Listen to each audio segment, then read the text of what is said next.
नमस्कार। हमारे चैनल में आपका स्वागत है। मैं हूं रामचंद्र मौर्य। प्रधानमंत्री नरेंद्र मोदी इंडिया को ख़त्म करने के चक्कर में क्या भारतीय जनता पार्टी और एनडीए को ही ख़त्म कर देंगे? प्रधानमंत्री नरेंद्र मोदी की जो छवि 2014 से 2019 तक रही है, क्या उसे बरकरार रख पाएंगे अपने ताज़ा गतिविधियों के चलते? एक तरफ चुनाव आयोग आचार संहिता लागू कर देता है, चुनाव की डुगडुगी बजा देता है, और दूसरी तरफ सीबीआई, ईडी, आईटी पहले से ज़्यादा आक्रामक हो गए हैं और उनका तेवर यहाँ इतना तक बढ़ गया है कि एक चुने हुए मुख्यमंत्री को भी, सिटिंग मुख्यमंत्री अरविंद केजरीवाल को भी गिरफ्तार कर लिया जाता है। और कुछ समय पहले हेमंत सोरेन को ईडी ने गिरफ्तार किया था। तो क्या सवाल उठता है कि प्रधानमंत्री नरेंद्र मोदी के आतंक से इंडिया डूबेगा या जीतेगा? ऐसे सर्वे उभर करके सामने आए हैं, खास करके दिल्ली में सी वोटर का सर्वे, जिसमें अरविंद केजरीवाल की गिरफ्तारी के बाद सर्वे किया गया तो पता चला कि दिल्ली की 52% जनता की सहानुभूति केजरीवाल के साथ है। और यह सर्वे भी गोदी मीडिया का है, वही मीडिया जो प्रधानमंत्री नरेंद्र मोदी का चरण बंदन करता है। हमें लगता है कि 52% से ज़्यादा आंकड़ा होगा जो कि अरविंद केजरीवाल को सहानुभूति दे रहा है।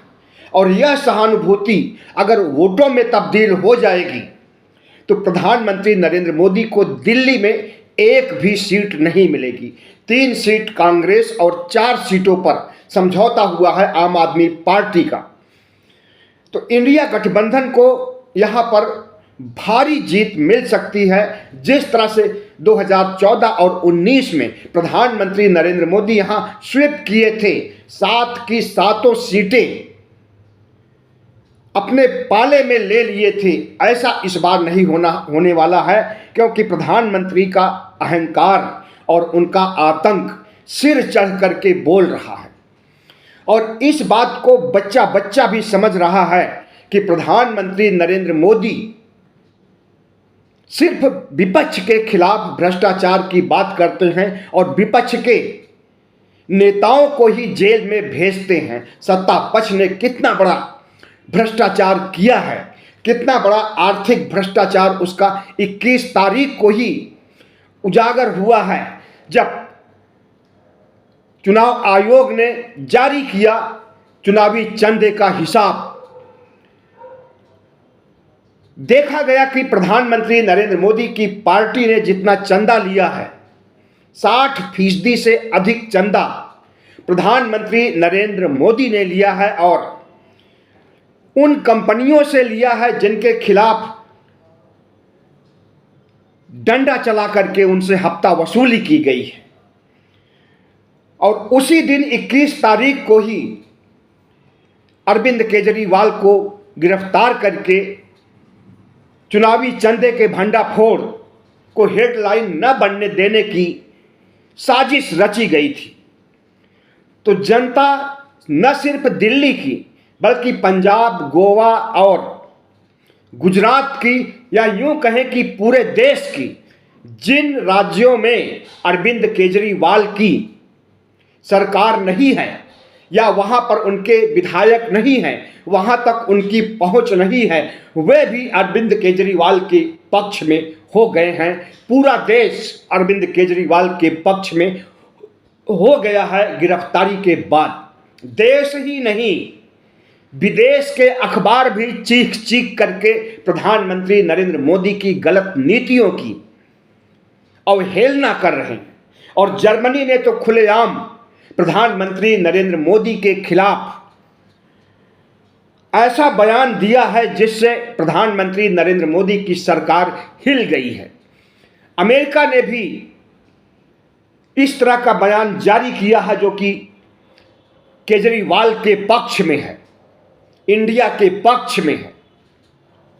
तो प्रधानमंत्री नरेंद्र मोदी जिस तरह से भ्रष्टाचार को दूर करना चाहते हैं और जिस तरह से सिर्फ विपक्ष को भ्रष्टाचारी मानते हैं, अब सुप्रीम कोर्ट ने साबित कर दिया है कि सबसे बड़ा भ्रष्टाचारी अगर कोई है तो वो भारतीय जनता पार्टी है। भारतीय जनता पार्टी का चाल चरित्र चेहरा सबके सामने आ गया है।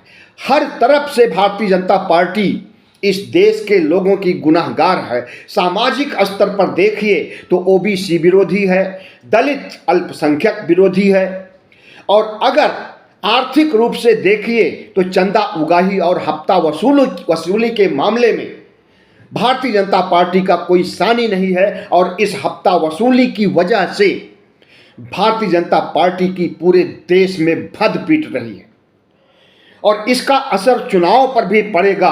प्रधानमंत्री नरेंद्र मोदी की जो छवि बनी थी 2014 से 2019 तक, उस छवि को मटिया मेट करने के लिए प्रधानमंत्री नरेंद्र मोदी ही काम कर रहे हैं। और इनकी आईटी सेल, इनका गोदी मीडिया और इनके भगवा गैंग के लोग जिस तरह से प्रधानमंत्री नरेंद्र मोदी के कारनामों की सराहना कर रहे हैं और इसे मास्टर स्ट्रोक कह रहे हैं, उससे यही लगता है कि भारतीय जनता पार्टी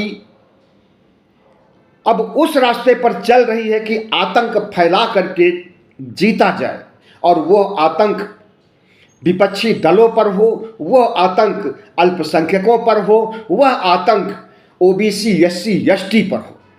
संविधान खत्म करने की बात जब भारतीय जनता पार्टी के नेता कहते हैं तो इससे ओबीसी समाज, एससी एसटी समाज बुरी तरह से प्रधानमंत्री नरेंद्र मोदी की पार्टी और इनके नेताओं से खफा है।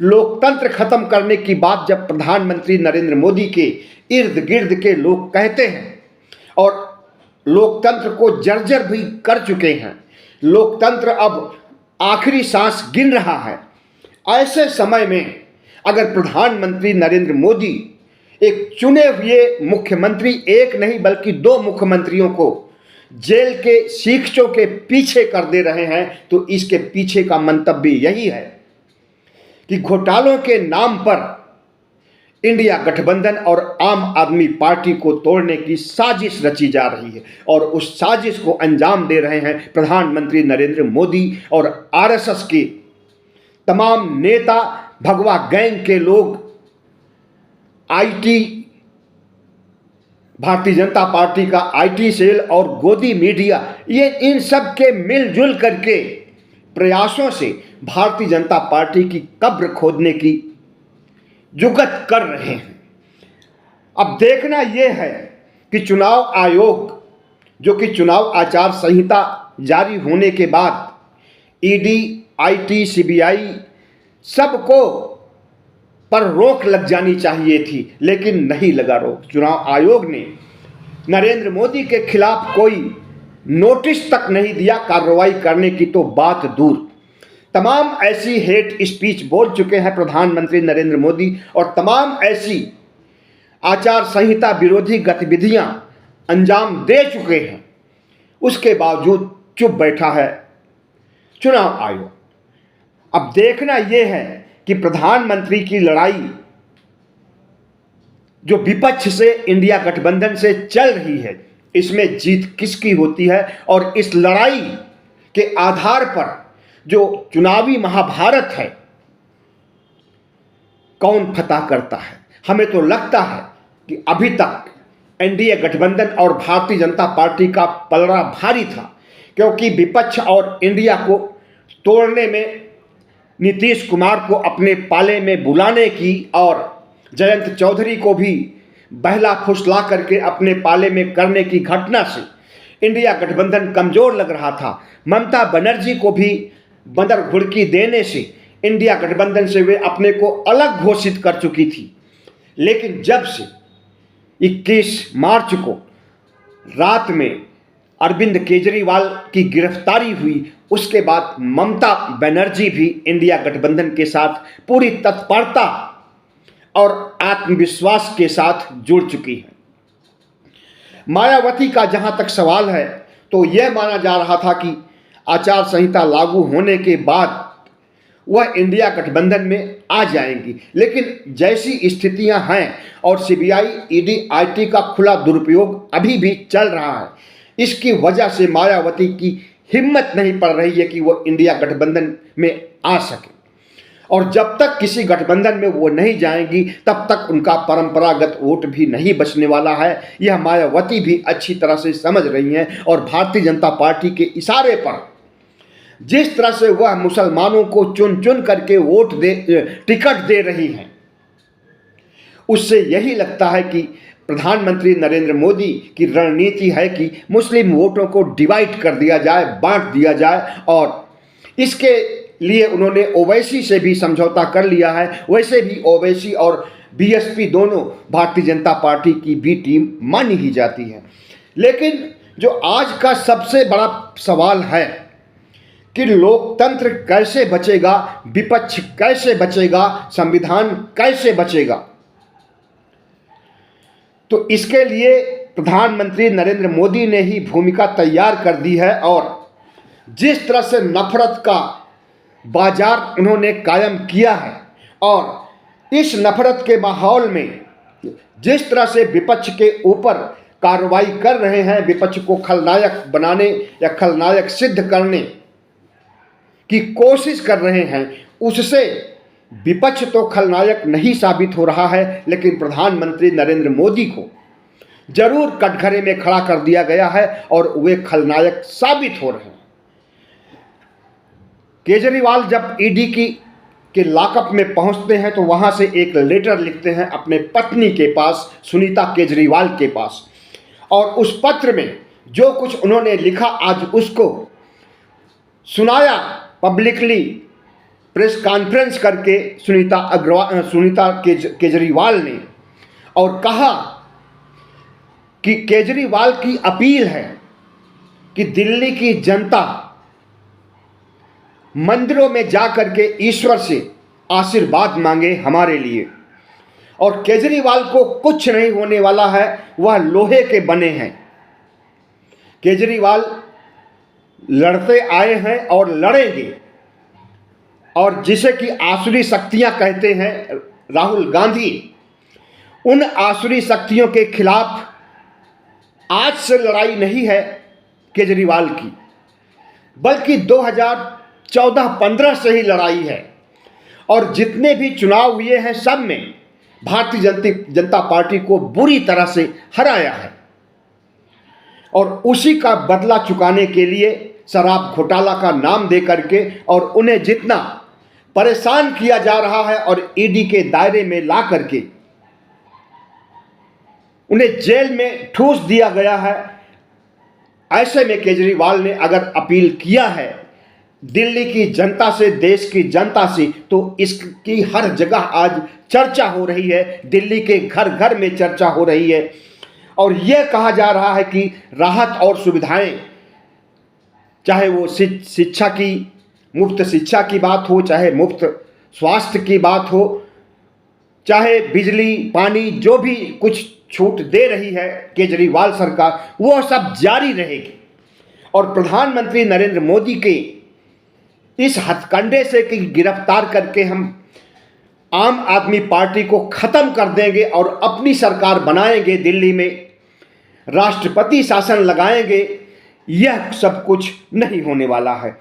18 साल के ऊपर हर महिलाओं को दिल्ली में 1000 रुपये प्रति माह दिया जा रहा है। इसके लिए भी केजरीवाल ने अपील किया कि उन्हें निरंतर मिलता रहेगी सहायता,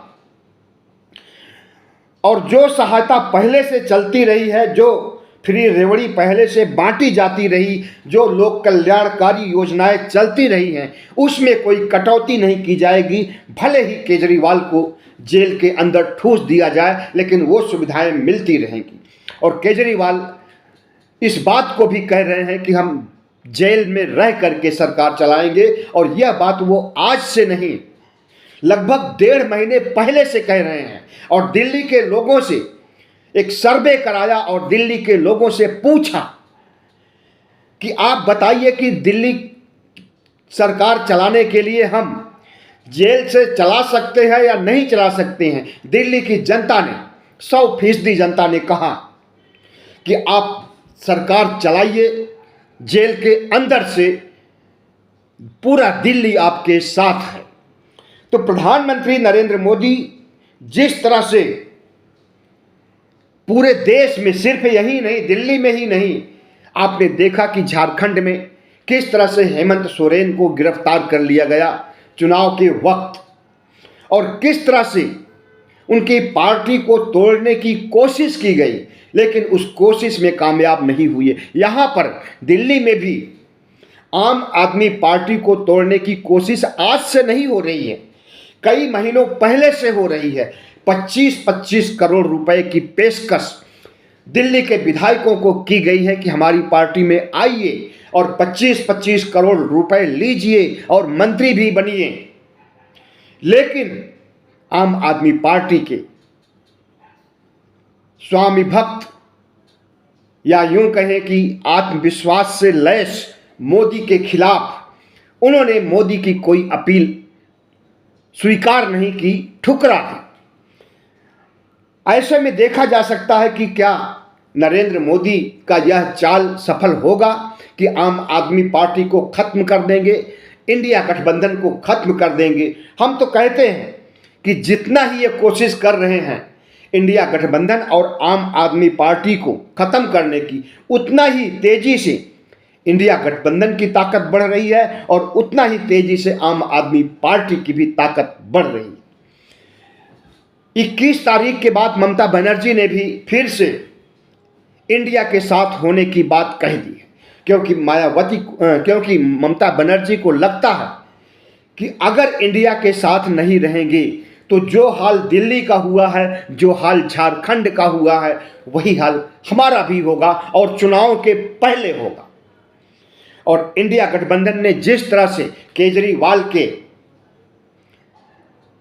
गिरफ्तारी को लेकर के चुनाव प्रचार तेज कर दिया है और प्रधानमंत्री नरेंद्र मोदी की गलत नीतियों, प्रधानमंत्री नरेंद्र मोदी के चाल चरित्र और चेहरे को उजागर करने में लगा हुआ है, इससे इंडिया गठबंधन में नई जान आई है। प्रधानमंत्री नरेंद्र मोदी इंडिया गठबंधन को एकजुट कर रहे हैं और इसके लिए उन्हें धन्यवाद देना चाहिए इंडिया गठबंधन को कि वह चाल चल रहे हैं भारतीय जनता पार्टी को मजबूत करने के लिए, एनडीए गठबंधन को मजबूत करने के लिए, लेकिन उनकी हर चाल उल्टी पड़ रही है। आज सुप्रीम कोर्ट ने भी ईडी की लानत मलानत की है।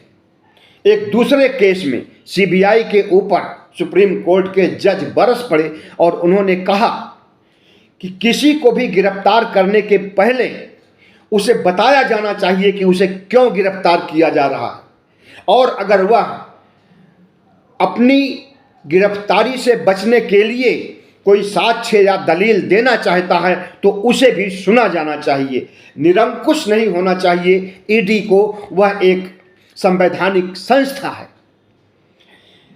इसका असर क्या पड़ेगा ईडी पर, कुछ नहीं कहा जा सकता है, क्योंकि ईडी आज एक अहंकारी सत्ता के हाथों में है और जैसा ईडी को कहा जाता है वैसा ही उसे करना पड़ता है।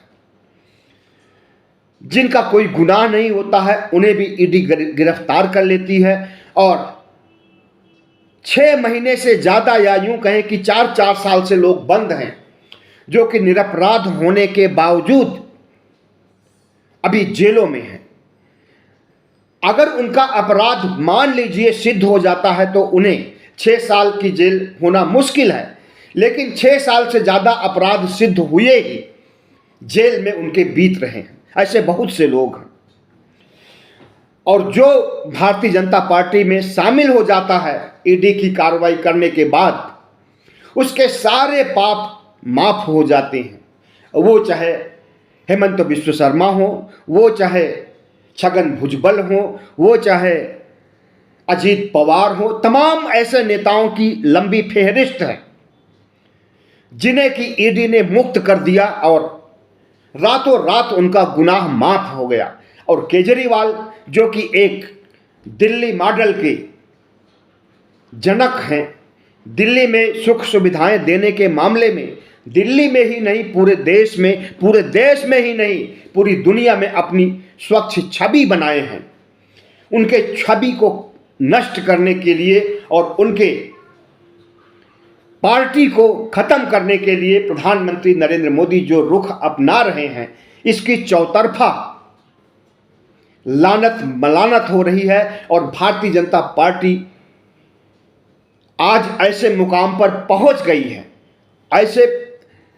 ऐसी गतिविधियों से बैकफुट पर आ गई है जो 2014 और 2019 में जीत चुकी है। उसके जीत के सामने भी प्रश्न चिन्ह खड़ा हो गया है और साथ ही साथ चुनाव आयोग के सामने भी प्रश्न चिन्ह खड़ा हो गया है कि वह आचार संहिता लागू होने के बाद जो गतिविधियां पूरे देश में हो रही हैं, विपक्ष को खत्म करने की, जो प्रधानमंत्री नरेंद्र मोदी के नापाक इरादे सामने आ रहे हैं, चुनाव आयोग क्यों शांत बैठा हुआ है, इसकी भी पूरे देश में चर्चा हो रही है।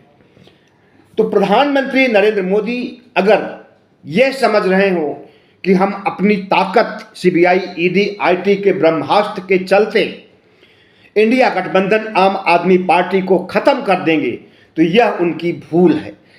उनके खत्म करने की प्रवृत्ति से इंडिया गठबंधन, आम आदमी पार्टी और तमाम विपक्षी पार्टियां मजबूत हो रही है और इस देश के मतदाताओं की सहानुभूति उन्हें मिल रही है। और अगर यही स्थिति रही, प्रधानमंत्री नरेंद्र मोदी की अहंकारी आतंकी नीतियों में कोई परिवर्तन नहीं होता है, तो निश्चित रूप से इसका खामियाजा भारतीय जनता पार्टी को उठाना पड़ेगा। और इनका जो संविधान खत्म करने का इरादा है, लोकतंत्र को खत्म करने का इरादा है, हिंदू राष्ट्र बनाने का इरादा है, ये सारे इरादे धरे के धरे रह जाएंगे। जैसे 100 सालों से इनका इरादा पूरा नहीं हुआ है, वैसे और भी ये इरादे 500 साल के लिए आगे बढ़ जाएंगे। अगर भारतीय जनता पार्टी की हार होती है तो यह देश के हित में है और भारतीय जनता पार्टी को हराने का काम अगर किसी को करना है तो इस देश के ओबीसी, एससी, एसटी को करना है। 97 करोड़ मतदाताओं में 85% बहुजन समाज के लोग हैं। अगर